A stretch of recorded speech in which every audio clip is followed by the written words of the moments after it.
ആലുവയിലെ PV അൻവറിന്റെ വിവാദ പാട്ടഭൂമിയിൽ വിജിലൻസ് ഉദ്യോഗസ്ഥർ നേരിട്ടെത്തി പരിശോധന നടത്തുന്നു. എടത്തല പഞ്ചായത്ത് ഓഫീസിൽ നിന്നും അനധികൃത കെട്ടിടത്തിന്റെ കൂടുതൽ രേഖകൾ ശേഖരിച്ച ശേഷമാണ് ഉദ്യോഗസ്ഥർ എത്തിയത്. സഹിൻ ആന്റണിയുടെ വിശദാംശങ്ങളുമായി.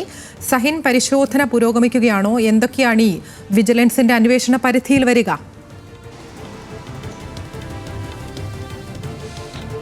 അതിനെ സൂചിപ്പിച്ചതുപോലെ തന്നെ PV അൻവറിൻ്റെ വിവാദ പാട്ടഭൂമിയിലാണ് വിജിലൻസ് ആദ്യമായാണ് നേരിട്ടെത്തി പരിശോധന നടത്തുന്നത്. കഴിഞ്ഞ ദിവസം ഈ ഭൂമിയുമായി ബന്ധപ്പെട്ടുകൊണ്ട് വിജിലൻസ് നിരവധി രേഖകൾ എടത്തല പഞ്ചായത്തിനോട് ആവശ്യപ്പെട്ടിരുന്നു. ഇതിൻ്റെ അടിസ്ഥാനത്തിൽ തന്നെ എടത്തല പഞ്ചായത്ത് സെക്രട്ടറി ഇന്നലെ ചില രേഖകൾ കൈമാറുകയും ചെയ്തിരുന്നു. ഈ ഭൂമിയിലുള്ള കെട്ടിടങ്ങൾ അതിന് അനുമതി ഇല്ലായിരുന്നു എന്നുള്ളതായിരുന്നു നൽകിയ ഇത്തരത്തിൽ എടത്തല പഞ്ചായത്ത് നൽകിയ മറുപടിയിൽ പ്രധാനമെന്ന് പറയുന്നത്. അതായത് ഈ ഭൂമിയിൽ വന്നിരിക്കുന്ന കെട്ടിടങ്ങൾക്കൊന്നും തന്നെ അനുമതിയില്ല.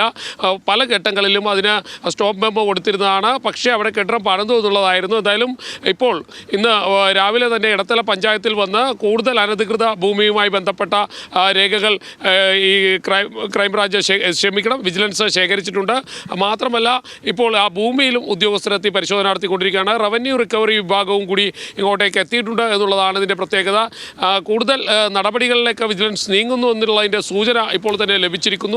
കാരണം മുൻപ് ഈ ഭൂമിയുമായി ബന്ധപ്പെട്ടുകൊണ്ട് 11 ഏക്കർ ഭൂമിയുമായി ബന്ധപ്പെട്ടുകൊണ്ട് ബാങ്കിൽ നിന്നടക്കം ഇയാൾ ലോൺ എടുത്തിട്ടുണ്ട്. PV അൻവർ ലോൺ എടുത്തിട്ടുണ്ട്. ആ ലോണുമായി ബന്ധപ്പെട്ട രേഖകളും വിജിലൻസ് ഉദ്യോഗസ്ഥർ ശേഖരിക്കുകയാണ്. ഇത് യഥാർത്ഥത്തിൽ മറ്റൊരു പ്രൈവറ്റ് കമ്പനിക്കായിരുന്നു സർക്കാർ പാട്ടത്തിന് കൊടുത്തിരുന്നത്. എന്നാൽ ആ പ്രൈവറ്റ് കമ്പനിയിൽ നിന്നും പിന്നീട് PV അൻവർ ഈ ഭൂമി ഏറ്റെടുക്കുകയായിരുന്നു. മാത്രമല്ല ഇതിന് അനധികൃതമായി പോക്കുവരവ് നടത്തുകയും സ്വന്തം പേരിലേക്ക് ഈ ഭൂമി മാറ്റുകയും ചെയ്തു.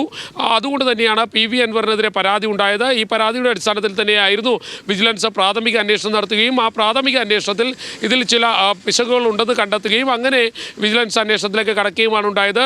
ഇത് ഇപ്പോൾ ഇന്ന് ഉദ്യോഗസ്ഥരെത്തി പരമാവധി ഈ ഭൂമിയുമായി ബന്ധപ്പെട്ട രേഖകളെല്ലാം ശേഖരിക്കുകയും ഒപ്പം തന്നെ എവിടേക്കാണ് നിയമലംഘനങ്ങൾ നടന്നിട്ടുള്ളത് എന്നത് സംബന്ധിച്ച് കൂടുതൽ വിവരങ്ങൾ ശേഖരിക്കുകയും ചെയ്യും. തുടർന്ന് PV അൻവർ അടക്കമുള്ള ആളുകളെ ചോദ്യം ചെയ്യാൻ തന്നെയാണ് വിജിലൻസ് തീരുമാനിച്ചിരിക്കുന്നത്. മാത്രമല്ല ഇത് സംബന്ധിച്ചുള്ള രേഖകൾ മുഴുവൻ പരിശോധിച്ച ശേഷം ബാങ്ക് ഇടപാടുകൾ സംബന്ധിച്ച കാര്യങ്ങളെല്ലാം തന്നെ വിജിലൻസ് അതിൻ്റെ രേഖകൾ പരിശോധിക്കുന്നുണ്ട്. അതിനുശേഷം മാത്രമായിരിക്കും മറ്റു നടപടികളിലേക്ക് വിജിലൻസ് നീങ്ങുക. എന്തായാലും വളരെ വേഗത്തിൽ തന്നെയാണ് വിജിലൻസ് ഈ കേസുമായി ബന്ധപ്പെട്ടുകൊണ്ടുള്ള നടപടികൾ പൂർത്തിയാക്കിക്കൊണ്ടിരിക്കുന്നത്. അതിര ശരി, സഹിൻ ആന്റണിയാണ് വിശദാംശങ്ങൾ നൽകിയത് കൊച്ചിയിൽ നിന്ന്.